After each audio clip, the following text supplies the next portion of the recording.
Brangieji, gyvename laikais, kai beveik kiekvienas esame sulaukę keisto skambučio.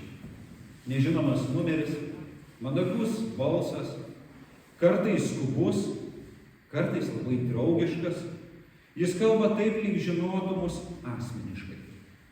Žino mūsų vardą, mūsų baimės, mūsų silpnybės. Ir galiausiai prašo pinigų. Telefoniniai sukčiai nešaukia. Jie nepuola, jie manipuliuoja mūsų pasitikėjimu. Ir šiandien Evangelija mums užduoda nepatogų klausimą. Ar kartais mes patys taip nekalbame su Dievu? Ar kartais mūsų maldos nepanašios į gerai surežisuotus skambučius, kuriuos bandome Dievą įtikinti, paveikti, palenkti, net apgauti, kad tik Jis padarytų tai, ko mes norime? Štai kodėl šiandien klausiu, kas mes?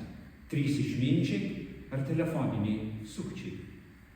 Ir ko Dievas iš mūsų iš tikrųjų nori? Evangelijoje pagal Matą, šiandien jau girdėtoje, 2 skyriaus, eilutės nuo 1 iki 12, skaitome apie išminčius iš rytų. Jie dažnai romantizuojami: 3 karaliai, dovanos, žvaigždė, pasaka. Tačiau raštas pateikia visai kitokį vaizdą. Tai buvo žmonės, kurie nevaldė situacijos.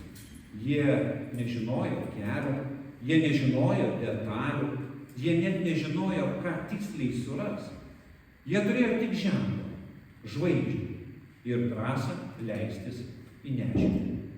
Dievas pats inicijavo šį susitikimą.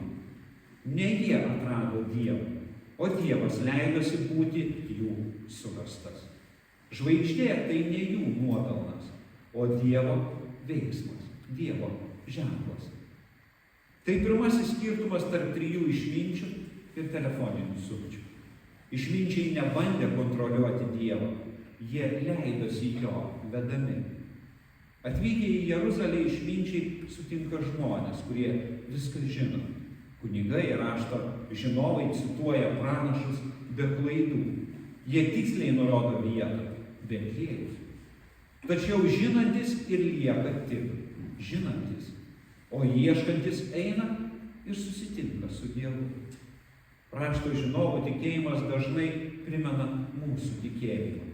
Mokame teisingai kalbėti, žinome teisingus žingsnius, ypač kitų, bet nerizikuojame patys. Tai tikėjimas, kuris tarnauja kitiems kaip informacija, bet ne kaip gyvenimas. Čia Evangelija mus labai skaudžiai paliečia.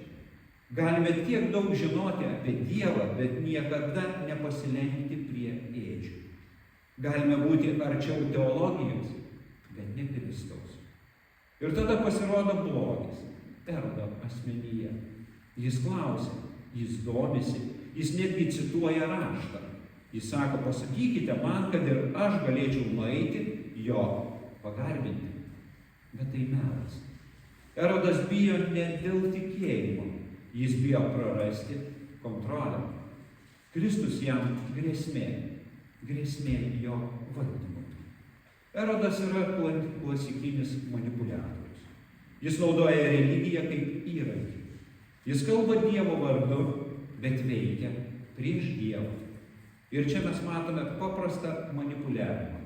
Erodas tai pirmasis telefoninis sukčius Evangelijoje.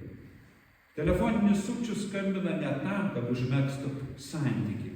Jis skambina, kad gautų naudos. Jis prisitaiko prie situacijos, žaidžia emocijomis, sukuria skubos jausmą ir galiausiai siekia tik savo tikslo. Dabar būkime sąžiningi prieš Dievą.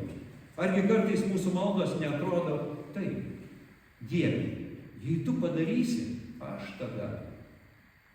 Dieve, juk aš viską dariau teisingai, o tu? Dieve, tu privalai.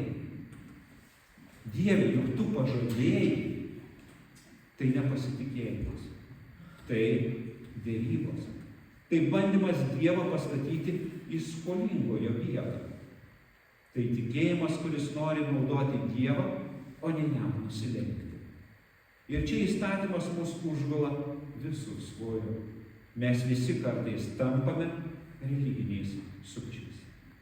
Šiandien labai svarbu aiškiai pasakyti, Dievas nenori būti manipuliuojamas.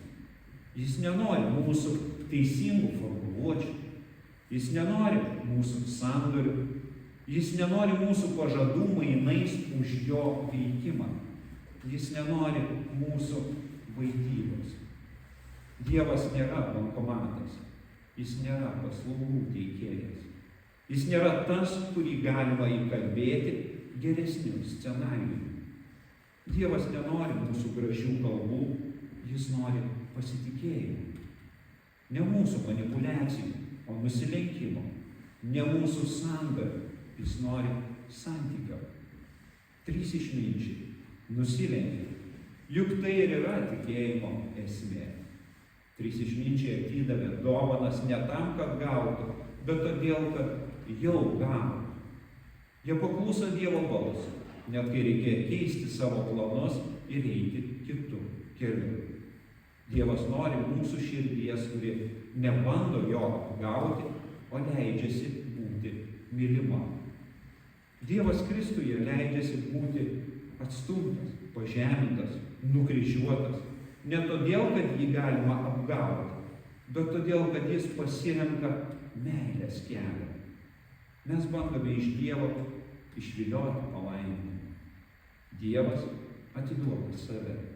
Mes derinės. Dievas dovanoja. Tai kryžiaus logika, kuri sugriauna visas mūsų manipuliacijas. Tai ne geografinė pastaba, kuri sako, kitų kelių grįžkite arba kitų kelių eikite. Tai gyvenimo pasirinkimas. Susitikimas su Kristumi keičia kryptį, keičia maldos toną, keičia santykį su Dievu. Nuo kaip gauti prie kaip gyventi, nuo kontrolės prie pasitikėjimo, nuo manipuliacijos prie nusilenkimo. Tad šiandien Evangelija mūsų neklausia, ar mes geri. Ji klausia, ar mes tikri, ar mes ieškantis, ar apsimetantis, ar nusilenkiantis, ar galvojantis tik apie save, ar mes 3 išminčiai, ar telefoniniai sukčiai. Ir gera žinia mums visiems. Kristus gimė ir vieniems, ir kitiems. Ir taip mes nenorėtume to girdėti. Jis gimė tam, kad mūsų manipuliacijos mirtų, o pasitikėjimas gimtų. Tad šiandien Dievas iš mūsų nori negražesnių maldų, neteisingesnių žodžių ir negeresnių sandorių. Jis nori mūsų pasitikėjimo. Tylos, kurioje nebereikia įrodinėti. Širdies, kuri nebevaidina. Širdies, kuri ilsisi jo malonę.